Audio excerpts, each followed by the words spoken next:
Farhan Dalla, angel therapist and spiritual personal trainer, for your weekly angel forecast for November the 5th. And wow, what an exciting time!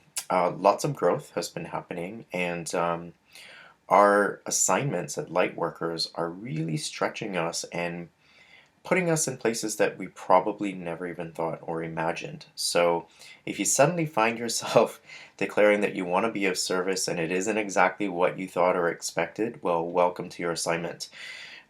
Traditionally, many lightworkers have been seeked out in healing centers and perhaps in various non-traditional medical communities, but that has changed and it is continuing to grow.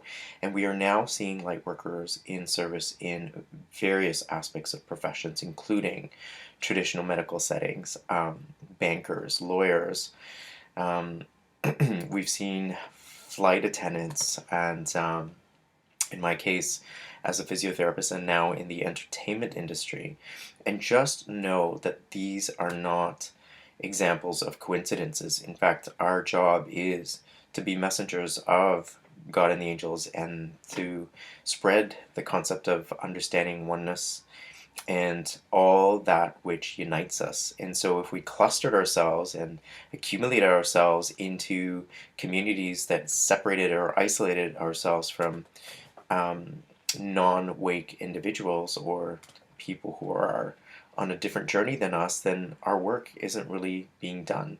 So hence, if you are a light worker right now and you are asking for your assignment and you're wondering why you are where you are, trust me when I say it's probably because that's exactly where you're needed. And so if you're really going to make an impact or a difference in the world, chances are the angels and God will place you in those places where you're needed to shift your energies. So, if you have any further questions or need guidance on that, definitely feel free to contact me. But let's begin with this week's angel reading. And if you picked card number 1, the angels are encouraging you to be kind and gentle with yourself. And this could pertain to feelings of frustrations. I'm not where I'm supposed to be. I should be doing this. I should be doing that. Why am I in this situation? Etc., etc., etc. The question is not why, it's more what am I here to learn and what am I here to experience and what is best for my soul's growth. And those types of questions then help us with getting to the answers of truth. When we start going into questions of why and I should and I shouldn't, we're in victimization and blame mode, and that is just another form of negativity that only attracts more negativity. And when we punish ourselves and we're being detrimental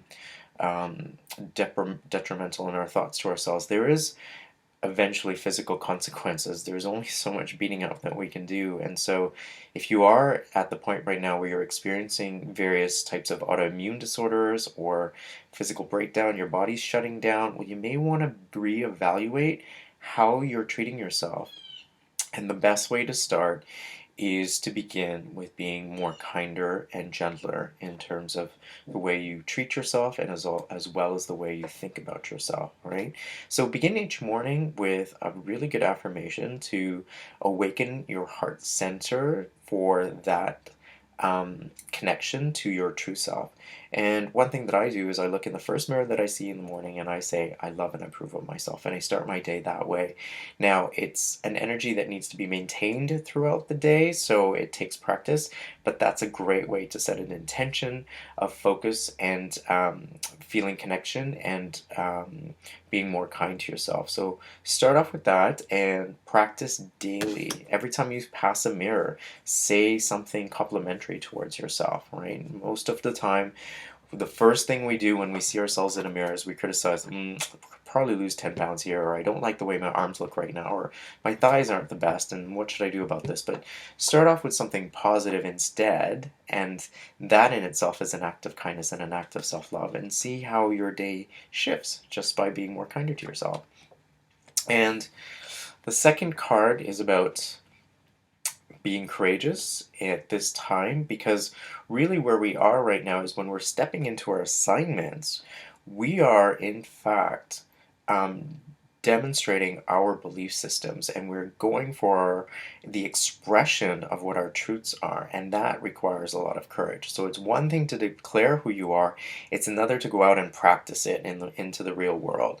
And so the angels are here to assist you with helping you with more courage, not just in being present in the everyday life with the expression of your beliefs, but also to be able to express them. And so a lot of us light workers are starting to get stronger in our lower centers, but as we're asking and being put in places to be able to speak and present ourselves, this is where we're kind of getting stuck. And part of the problem is that in previous lifetimes we have been literally had our voices taken away. We were told not to speak, that what we had to say didn't matter, that was not important. And so we were literally shut down. And so if you were born into a family now that doesn't give you the opportunity to express, realize that they're just there as teachers for you to allow you to flourish that part of yourself, to use your vocal centers to express your belief systems. And now it's more important more than ever. Um, it is safe for you to speak your truth. It is absolutely important what you have to say, and what you say absolutely matters. And if you're having trouble, or if you're falling into the fear of expressing, my throat is starting to clear right now because saying what I need to say right now requires courage too. And I recognize that I am teacher and student of this lesson. But definitely ask your angels to help you, and always ask them to help you express your truth from a place of love, because that is when we are being our truest, authentic self. Again, when we express ourselves through a place of fear, we're falling back into victimization, we're looking to blame, we're expressing from a place of perhaps anger, frustration, and that never changes anything. It is through true authenticity, when we're able to express ourselves from a place of love and striking action and doing actions from a place of love, that actually shifts and change things. So I'll leave you with that, and I will say a prayer. We'll ask Archangel Michael to provide us with the courage that we need to express our truth, and we're asking Michael to affirm with us always that it is safe for us to speak our truth, and that what we have to say matters, and so it is. And finally, card number 3. This card is the Patience card, and the angels are letting you know that they have heard your prayers. They absolutely are. There's no need to continuing praying and praying, praying, but that right now this is a time to be just a little more patient. And believe me, no one knows what patience means more than me, because, you know, one of my dreams, for example, was to meet Ricky Martin, and although I'd met him once briefly, the interaction was quite brief, and I was determined to meet him again, and it took 15 years. So that said, dreams do come true, your prayers are definitely being answered, and every prayer is absolutely heard. But if you get stuck on the hows and start to control and micromanage and decide how you want things to turn up into your life, you will absolutely block them. And if they do surface, it's going to surprise you. In most situations, the angels like to surprise us. So please be aware that this is not the time to lose trust and faith. In fact, this is the time to turn up the volume of your trust and faith, and what you absolutely believe will absolutely be your truth, and I promise you that, or something better. And so that ends this week's Angel Forecast and Angel Reading. I'm for Handel. It is an absolute pleasure to do these for you each week. Please like or comment in the section below to let me know your feedback and how these readings have helped you. If you don't wish to be public about it, then definitely continue to inbox me. I know that I receive inbox messages here on Facebook and on email, and I am more than welcome to receiving your feedback. So till next time, angel blessings and all my love.